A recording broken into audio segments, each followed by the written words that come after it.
Musika po ang napiling paraan ng isang grupo sa pagtuturo ng disiplina at paggabay sa ilang batang kalye sa Baclaran. Ang kwento ng mga nabago nilang buhay, tunghayan po sa Good News na ito. Sa halip na busina at ingay ng isang matraffic na kalsada, tinig ng mga umaawit na bata ang nagpatigil sa mga dumaraang motorista at biyahero sa kalyeng ito sa Baclaran. Mula sa drummer, gitarista at mga vocalist, lahat gamay ang pagtugtog. Ang mga batang ito, sa kalye rin pala ng Baclaran nakatira at lumaki.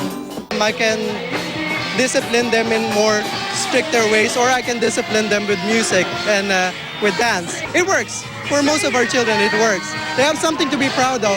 Ang mga batang kalye ng Baclaran ang naistulungan ng grupo ni Nelson.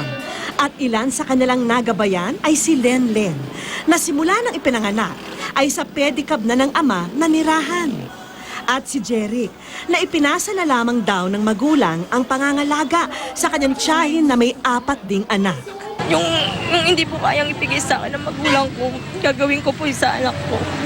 Kasi ayaw ko po matulad sila sa akin. Sa tala ng NGO na Hope.org, tinatayang nasa 250,000 naman ang mga batang kalye sa buong bansa. Sa National Capital Region pa lang, nasa 30,000 bata ang nasa kalye. Pero ngayon, ang ilan sa kanila, sa tulong ng mga NGO, ay nangangarap na mabago ito. Maging pulis para auliin ang masasamang tao. Rachel. Para matulungan yung mga hindi pa marunong magbasa.